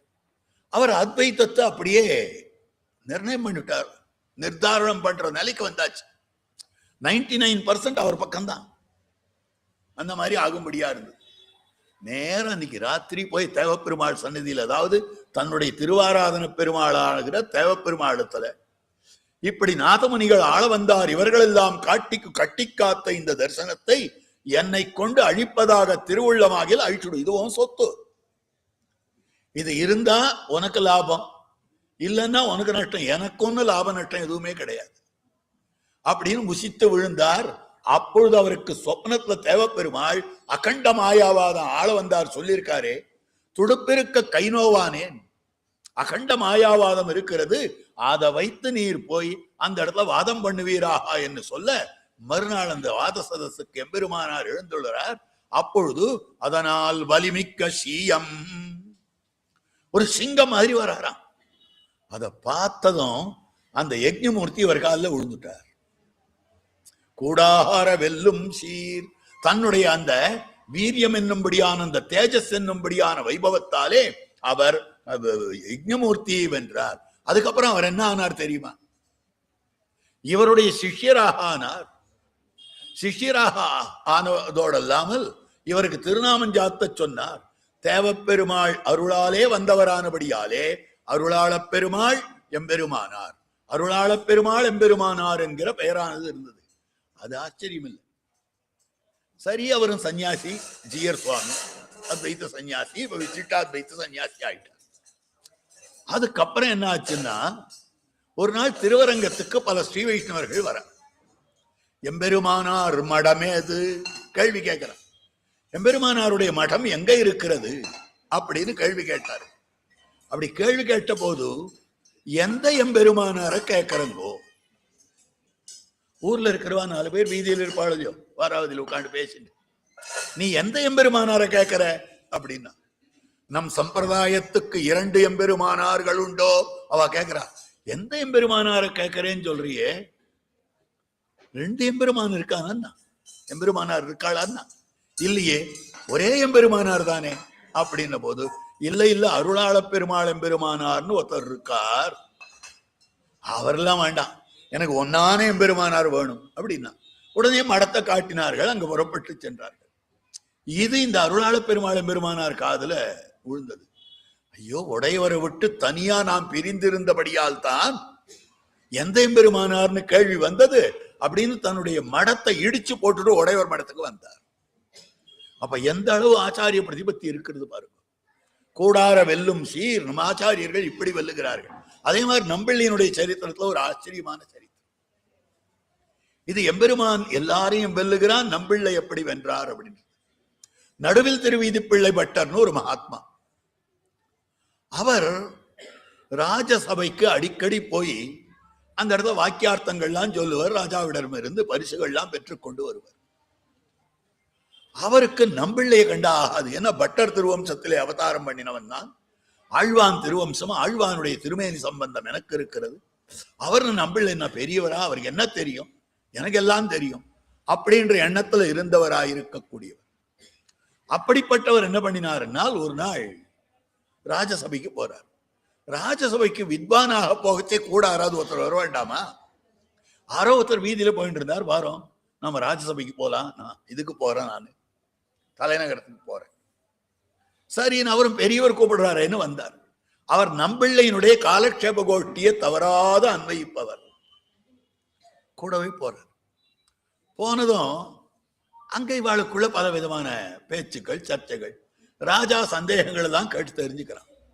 இந்த ராஜா என்ன சொன்னான்னா, சுவாமி நான் ஸ்ரீராமாயணம் கேட்டேன், ஸ்ரீராமாயணம் சேவிச்சேன், பரம சந்தோஷமா இருக்கு. நான் ஸ்ரீராமாயணத்துல என்ன புரிஞ்சுனேன் தெரியுமா? நான் புரிந்து கொண்டது ராமபிரான் சாட்சாத் பகவான் ஸ்ரீமன் நாராயணன் ராமபிரானாக ஒரு சாதாரண மனுஷனாக அவதாரம் பண்ணினான். மனுஷ தன்மைக்கு சேர எல்லா காரியங்களையும் பண்ணான். இதுதான் நான் ராமாயணத்தை பத்தி புரிஞ்சுருக்கேன். வாஸ்தவம் தான். ஞாதுமேவம் விதம் நரம். இப்படி இருக்கக்கூடிய ஒரு மனிதனை தெரிந்து கொள்ள விரும்புகிறேன் தான் வால்மீகி கேட்டார். அதனால ஒரு மனுஷன் தான், மனுஷனாவே நடந்துட்டான். உடனே இவரை மடக்கிறதுக்கு ராஜா இன்னொரு கேள்வி கேட்டுட்டான். இப்படி சொல்றீர், நானும் ஒத்துக்கிறேன். ஒரு மனுஷனால மோட்சம் கொடுக்க முடியுமா? ஜட்டாயுக்கு எப்படி மோட்சம் கொடுத்தார் பெருமாள்? ராமபிரான் ஜட்டாயு மோட்சம் கொடுத்தது எங்கேயாவது நடக்குமா? எங்கேயாவது நடந்திருக்குமா? ஒரு மனுஷனா இருந்தா கொடுக்க முடியுமா? அப்ப அங்க தேவத்துவம் வெளிப்படவில்லையா அப்படின்னு கேட்டார். அந்த சமயம் பார்த்து இவரை காப்பாத்துறதுக்குன்னு மந்திரி வந்தார். மந்திரி வந்து ராஜாவின் இடத்துல ஏதோ ஒரு 2 நிமிஷம் பேசினார். 1 நிமிஷம் 2 நிமிஷம் ஒரு விவகாரம் பேசினார். அந்த சமயம் ஒரு பக்கத்துல இருக்கிறவருடைய காதை கடிக்கிறார். இந்த கேள்வியை உங்க சுவாமிகிட்ட கேட்டா என்ன சொல்லுவார்? இந்த கேள்வியை உங்க நம்பிள்ளையின் இடத்துல கேட்டா என்ன சொல்லுவார்னு அவர் காதுல சொல்றார். அவர் சின்ன வார்த்தையை சொன்னார். இவர் வித்வான் புரிஞ்சுட்டார். சத்யேன லோகான் ஜயதி ராகவஹா தீனான் தானேன குருன் சுஸ்ரூஷயா தனுஷாயுதி சாஸ்திரவான். சத்யேன லோகான் ஜெயதி, உலகங்களை எல்லாம் தன்னுடைய சத்திய வாக்கியத்துவத்தாலே ராமபிரான் ஜெயிக்கிறான். தீனான் தானேனா, தீனர்களாயிருக்கக்கூடியவர்கள், வறியவர்களாயிருக்கக்கூடியவர்களை தானம் பண்ணி ஜெயிக்கிறான். குருன் சுஸ்ரூஷையா, ஆச்சாரியர்கள் எல்லாரையும் தன்னுடைய சுஸ்ரூஷையாலே ஜெயிக்கிறான். யுதி தனுஷா சாஸ்திரவான், சத்ருக்களை எல்லாம் யுத்தத்திலே வில்லை கொண்டு ஜெயிக்கிறார். அப்போ உலகங்கள் எல்லாவற்றையும் ராமபிரான் சத்திய வாக்கியத்தாலே ஜெயித்திருக்கிறான்னு சொல்றதோ இல்லையோ? அப்ப வெல்லும் சீர், எம்பெருமானுடைய திருக்கல்யாண குணங்களாலே அத்தனை பேரையும் வென்று விடுகிறான். அம்பால் வெல்லுகிறான், அன்பால் வெல்லுகிறான், அழகால் வெல்லுகிறான். இப்படி அமைந்திருக்கக்கூடியது. அம்பால் வென்றது ராவணனை. ஒரே குடியில பிறந்தவர்கள். தமையன் அம்புக்கிழக்கானான், தம்பி அன்புக்கிழக்கானான், அதாவது சீலத்துக்கு இலக்கானான். தங்கை அழகுக்கு இலக்கானாள். தங்கை சூர்பனகை அழகுக்கு இலக்காகி இருக்கிறாள். அப்ப அந்த குடும்பத்தையே தோற்கடிச்சுட்டானே. தமையனையும் தோற்கடிச்சான், தங்கையையும் தோற்கடிச்சான், தம்பியையும் தோற்கடித்திருக்கக்கூடிய விஷயம் அப்படி பார்க்கும்படியானது. ஆகவே அவனுடைய சௌரியம் அம்புக்கிழக்காக்கும், சீலம் பல்வினையை என ஈர்கின்ற குணங்களை உடையாய். அவனுடைய சீலம்ன்றது எல்லாரையும் ஈர்க்கக்கூடியதாக அமைந்திருக்கக்கூடியது. கூடார வெல்லும் சீர். அதே போல எங்களை உன்னுடைய திருக்கல்யாண குணங்கள் வென்றுவிட்டன. நாங்கள் எங்க இருந்தோம் தெரியுமா? வீடு விட்டு புறப்பட மாட்டோம்னு இருந்தோம். எங்களுடைய ஸ்திரீத்வாபிமானம், ஸ்வரூபத்தை அனுசந்தானம் பண்ணினோம். நாங்கள்லாம் அவனுடைய சொத்து, நாங்கள்லாம் பரதந்திரர்கள். அவனாக வந்து என்னை ரட்சிக்க வேண்டுமே ஒழிய நானாக அவனிடத்துல போய் மேல் விழ மாட்டேன். இதுதான் ஸ்திரீத்வானுகுணமான அபிமானம்னு சொல்லப்படுறது. திருவரங்கத்துல அற்புதமான விஷயம் பங்குனி உத்திர சேர்த்தி. சுவாமி பங்குனி உத்திர சேர்த்தின்றங்களை எங்க நடக்கிறது? நம்பெருமாள் தன் திவ்யாஸ்தானத்துல இருக்கார். ஸ்ரீரங்க நாச்சியார் நம்பெருமாள் சன்னதிக்கு வராருன்னா வரவே மாட்டார். அது எப்படி வருவேன்? 5 குழி 3 வாசல் கைய வச்சுட்டு எட்டி வண்ணா பார்த்துட்டு இருப்பனே ஒழிய ஒரு நாளும் நான் நம்பெருமாள் சன்னதிக்கு போக மாட்டேன். அவர்னா இங்க வரணும். நம்பெருமாள் தான் ஸ்ரீரங்க நாச்சியாருடைய சன்னதிக்கு எழுந்தெழுவார். எங்கள் பெருந்தேவி நாச்சியார் சன்னதிக்கு தான் தேவப்பெருமாள் எழுந்தெழுவாரே ஒழிய தேவப்பெருமாள் எழுந்தருள் இருக்கிற திருமலைக்கு பெருந்தேவி நாச்சியார் ஒரு நாளும் போனது கிடையாது. அந்த மாதிரி அமைந்திருக்கக்கூடிய விஷயம். ஆகவே வீடு விட்டு வாசல் விட்டு புறப்பட மாட்டோம் என்கிற எங்களுடைய ஸ்திரீத்துவ அபிமானத்தை அழித்தவன் ஆக கூடார வெல்லும் சீர் கூடோம் என்று சொல்லிக் கொண்டிருந்த எங்களையும் அழித்தான் என்று சொல்லும்படியான அர்த்தமாக அமைந்திருக்கக்கூடியது. ஆக கூடுபவர்களுக்கு தோத்திருக்கிறான்றது எப்படி தெரியும்? இந்த சுவாபதேசத்துக்கு பல சரித்திரங்கள்லாம் இருக்கு. யஜ்ஞமூர்த்தியை வென்றதை சொன்னேன், நடுவில் திருவீதி பிள்ளை பட்டரை வென்றதை சொன்னேன், துன்னுபுகள் கந்தாடை தோழப்பர் தமுகப்பால் என்ன உலகாரியனோ என்னுரைக்கா என்ன நம்பிள்ளையான ஆச்சாரியரிடத்திலே துன்னுபுகள் கந்தாடை தோழப்பர் எப்படி ஈடுபட்டார்னா அவருடைய திருக்கல்யாண குணத்துக்கு ஈடுபட்டார்.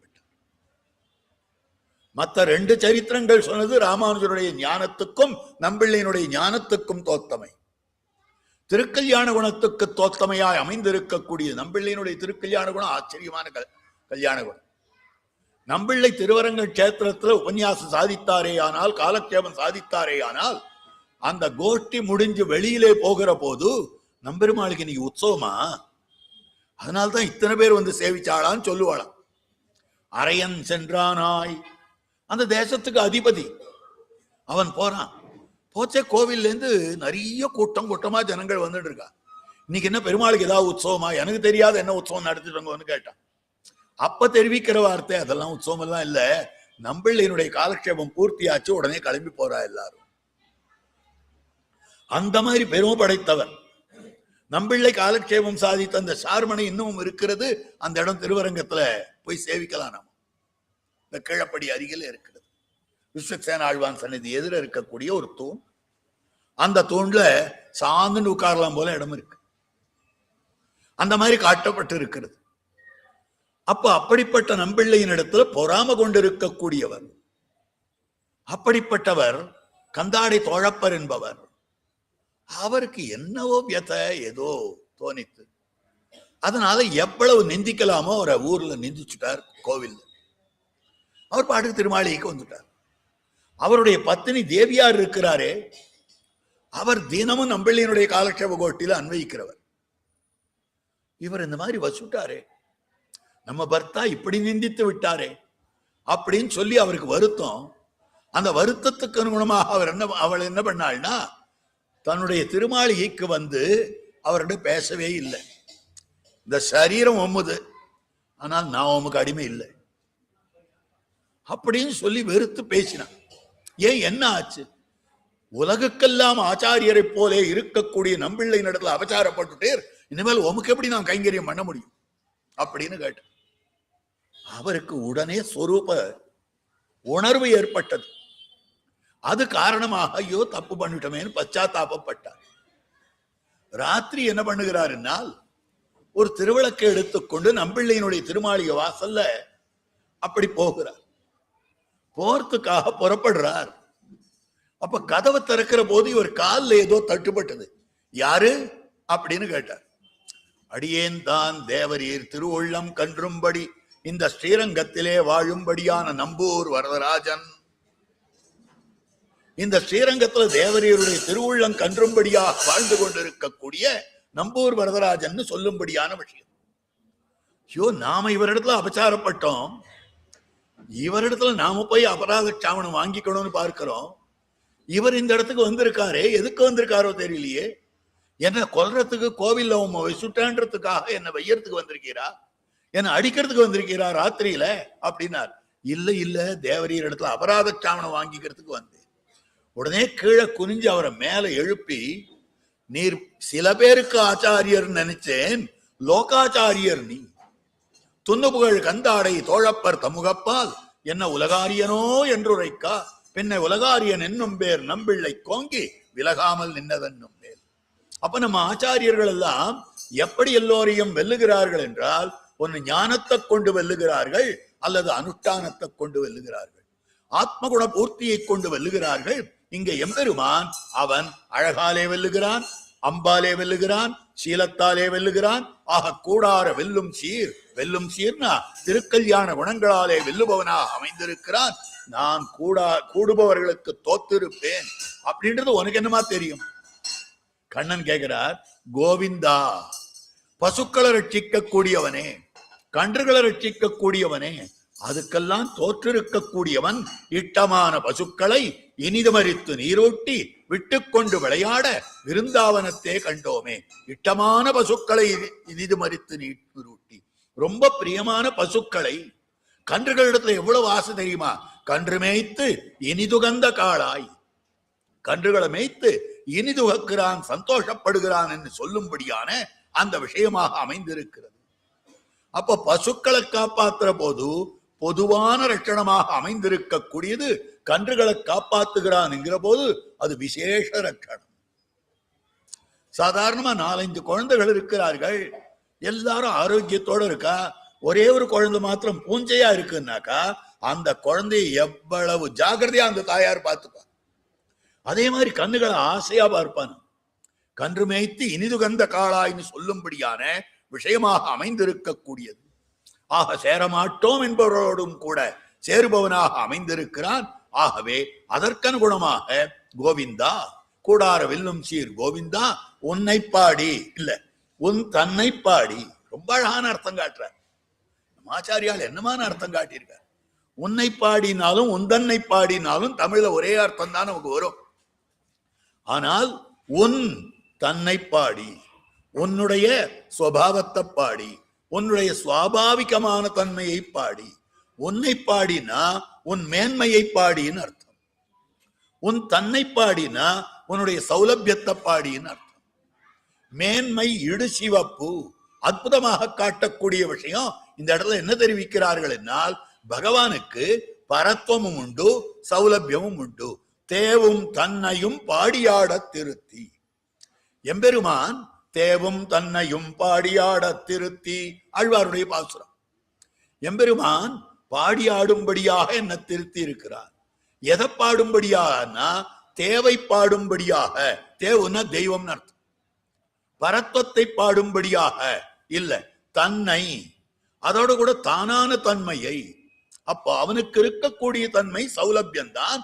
மேன்மை ஈடு சிவப்பு வந்து ஒட்டின்றிருக்கு, அது கழற்ற முடியாதபடியாலே அப்படி அமைந்திருக்கிறது.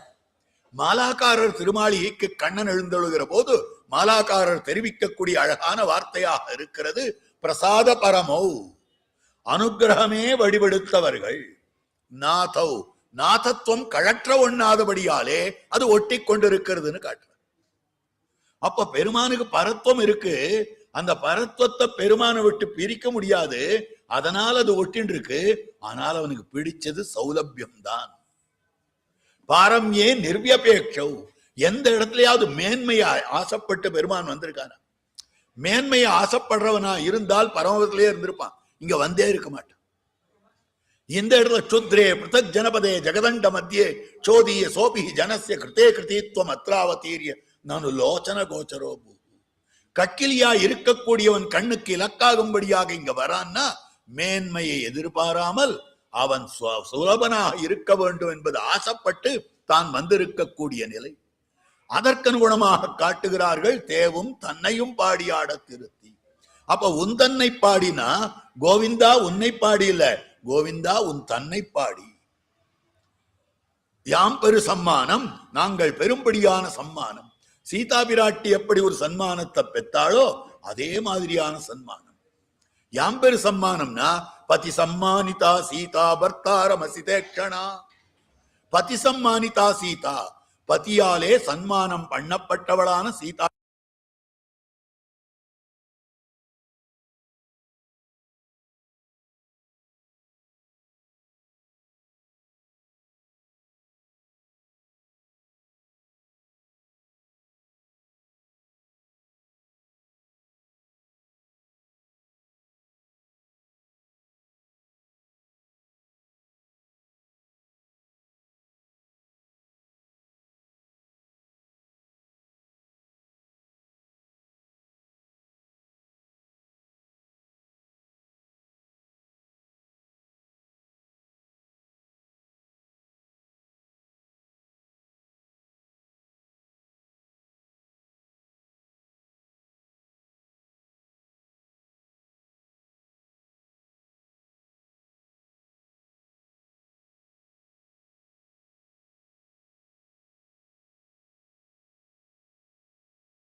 காட்டுகிற போது அழகான திருவாக்கு அமைந்திருக்கிறது.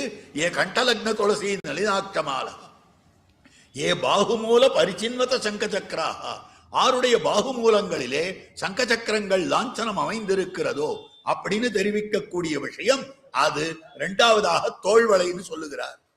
தோடு, தோடுனா வெளியில பளிச்சுன்னு தெரியக்கூடியது. அதாவது அந்த மந்திரத்தினுடைய அர்த்தம் புரியுறதோ இல்லையோ, புரியாத காலத்துல நம்ம மந்திரத்தை கேட்டுடுறோம். அவளுக்கு உபநயனம் ஆயிற்றேனால் 7 வயசுல உபநயனம், உடனே சமாஸ்திரம் பண்ணிவிடுறா. ஆச்சாரியன் மந்திரோபதேசம் பண்ணுகிறார். அப்ப அந்த மந்திரம்னே தெரியாது, மந்திரத்தினுடைய அர்த்தம் தெரியாது, ஒண்ணுமே தெரியாது. ஒன்னும் தெரியாத காலத்துல தெரிந்து கொண்டுகிறோம். அதே மாதிரி குழந்தைகளுக்கு காது குத்துற காலம் 1 வயசுல குத்திடுறாள் இல்லையோ, அப்ப தோடு போட்டு விடுறாள் இல்லையோ. அந்த தோடாக அமைந்திருக்கக்கூடியது மந்திரோபதேசம். அதற்கு பிறகு கொஞ்சம் பக்குவம் அடைந்த பிறகு காதுல மேல குத்தி செவிப்பூ போடுறாங்க.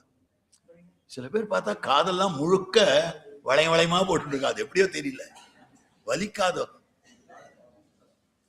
அந்த மாதிரி அமைந்திருக்கிறது செவிப்பூ. அப்போ அது ஆழ்ந்து அதனுடைய அர்த்தத்தை அனுபவிப்பது இருக்கிறதே, அந்த திருமந்திரத்தினுடைய அர்த்தம் இருக்கிறதே, அது செவிப்பூ. இத்தனையும் திருமந்திரத்தினுடைய அர்த்தம் தெரிந்து விட்டதே. ஆனால் திருமந்திரத்துக்கு அர்த்தம் என்ன தெரியுமா? அர்ச்சாவதாரத்தெம்பெருமான். அதுதான் திருமங்கை ஆழ்வாருடைய சித்தாந்தம். திருமந்திரத்தை கொடுத்தான் கிழிச்சீரையோடைய தனத்தை கொடுப்பாரை போலே திருநெடுந்தாண்டக வியாக்கியானத்துல காட்டுறார். அந்த திருமந்திரத்துக்கு அர்த்தமாய் இருக்கக்கூடியதான அற்புதமான அர்ச்சாவதாரத்தையும் காட்டி கொடுக்க. அப்ப திருமங்கை ஆழ்வார் திருப்பிதி தொடக்கமாக திருக்கோஷ்டியூர் பரியந்தமாக சகல திவிதேசங்களையும் அனுபவிக்கிறார். அப்ப நம்முடைய வேலை என்னன்னா, ஒரு திவிதேசமாக சென்று யாத்திரை பண்றது. இருக்கும் நாள் உகந்தருளின நிலங்களிலே பிரவணனாய் குணானுபவ கைங்கரியங்களே பொதுபோக்காய். அப்ப அப்படி ஒரு திவிதேசமாக யாத்திரை போறோமே, அந்த யாத்திரை தான் பாதத்துக்கு அணியும்படியான ஆபரணம்.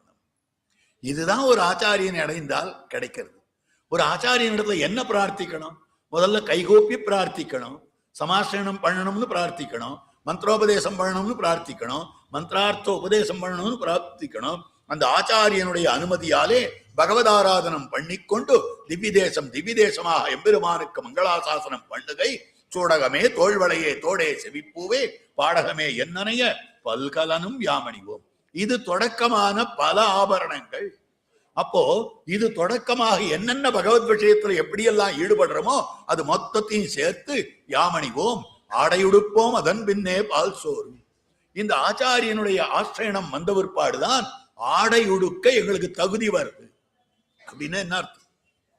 ஆடை உடுக்கிறதுனா பசு ஆடை உடுக்கிறது கிடையாது, பட்சிகள் ஆடை உடுக்கிறது கிடையாது, மனுஷன்தான் ஆடை உடுக்கிறான். அப்ப மனுஷன்னா ஒரு ஞானத்தோட இருக்கணுமோ இல்லையோ, அந்த ஞானம் கூடியிருக்கிற நிலையில ஆடை உடுக்க யோக்கியத்தை எப்ப வருதுன்னா ஆச்சாரியனாலே ஞானம் பெற்ற பிற்பாடுதான். ஆகவே ஆடை உடுப்போம், அதன் பின்னே பால் சோறு மூட நெய் பெய்து. அதற்கு பிறகு பால் சோறு மூடும்படியாக, பால்னா பகவத் கல்யாண குணங்கள், பகவத் கல்யாண குணங்கள் அமைந்திருக்கின்றன. கல்யாண குணங்களுடன் கூடியிருக்கக்கூடிய பகவானை மூட நெய் பெய்து சஹா அஷ்ணுதே சர்வான் காமான் சஹா பிரம்மணா என்ன எம்பெருமானை அனுபவித்தல் என்பது. அதுல பால் சோறு மூட நெய் பெய்து முழங்க வழிவார். பால் சோறு மூடும்படியாக நெய் பெய்யறதுன்னு என்ன அர்த்தம் தெரியுமா? கேவலம் பகவத் அனுபவம் இல்ல, பிராட்டியோடு சேர்ந்திருக்கிற பகவத் கைக்கரியம். கேவலம் பகவான் பிராட்டிவா 2 பேர் மட்டுமல்ல, பாகவதர்களோடு சேர்ந்திருக்கிற பகவத் அனுபவம். துளிக்கின்ற வானின் இளம் சுடராழி சங்கேந்தி அழிக்கின்ற மாயப்பிரான் அடியார்கள் குழாங்களை கூட வேண்டும். ஆக இத்தனை பாகவதர்களோடு சேர்ந்து பகவான் அனுபவிப்பது இருக்கிறதே, அதுதான் மூட நெய் பெய்து முழங்கை வழிவார. இன்னைக்கு பாசுரமே மூட நெய் பெய்து முழங்க வழிவார. அதற்கனுகுணமாகத்தான் எம்பெருமானுக்கு அக்காரவடிசில் உற்சவம் 100 தலா உற்சவமாக நடைபெறுகிறது. இது முழங்கை வழிவாரா. முழங்கை வழிவாரான்றதுக்கு காஞ்சிபுரம் சுவாமி ஆச்சரியமான அர்த்தம் காட்டியிருக்கார். ஒரு அர்த்தம் ஆச்சாரியனுக்கு கிடைக்கிறது, அந்த அர்த்தத்தை தானே அனுபவிச்சு விடுறது இல்லை. சக்கர பொங்கல் கிடைச்சாக்கா அந்த சக்கர பொங்கல்ல இருந்து நெய் வழியறதா, அது முழங்கையில வழியறது.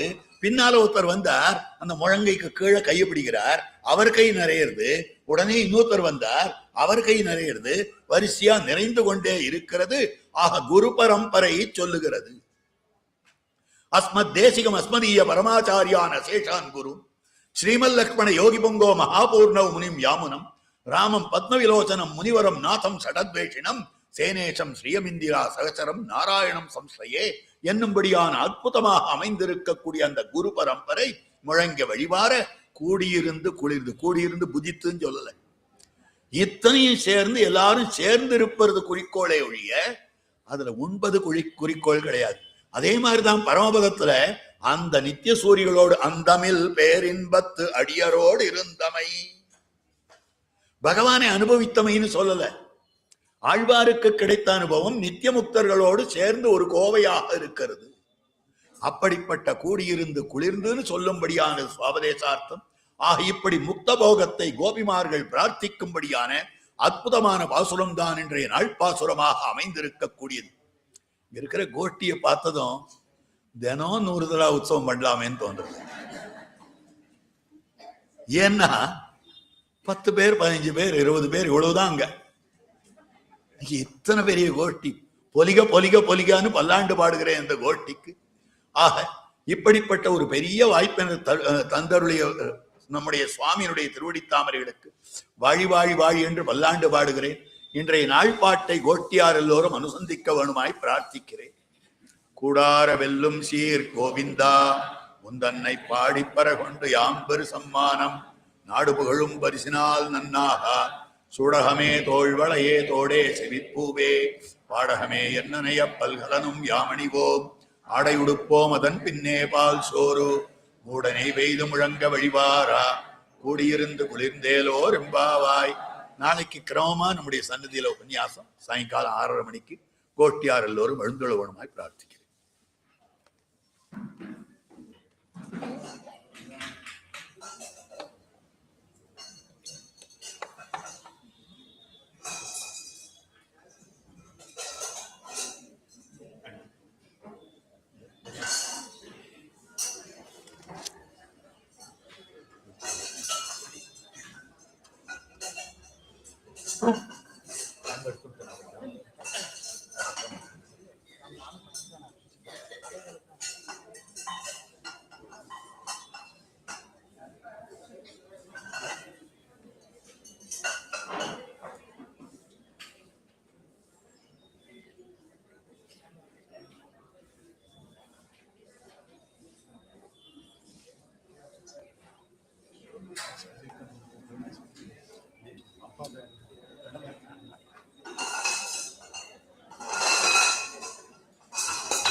ಶ್ರೀಮತೆ ರಾಮಾನುಜಾಯ ನಮಃ. ಚೂರು ವಾಲ್ಯೂಮ್ ಕೊಡಿ. ಶ್ರೀಮತೆ ರಾಮಾನುಜಾಯ ನಮಃ. ಶ್ರೀಮತೆ ರಾಮಾನುಜಾಯ ನಮಃ. ಚೂರು ವಾಲ್ಯೂಮ್ ಕೊಡಿ.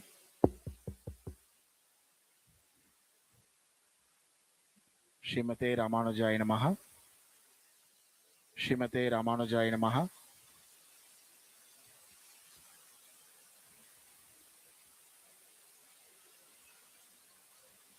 ಶ್ರೀಮತೆ ರಾಮಾನುಜಾಯ ನಮಃ.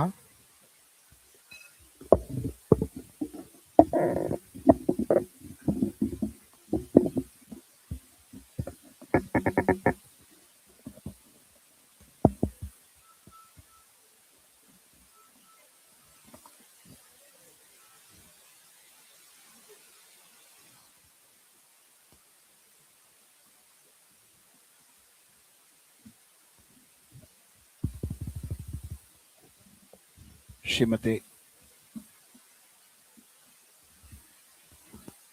ಮಾಡಿದ್ದೀರಾ, ಆಫ್ ಮಾಡಿದ್ದೀರಾ?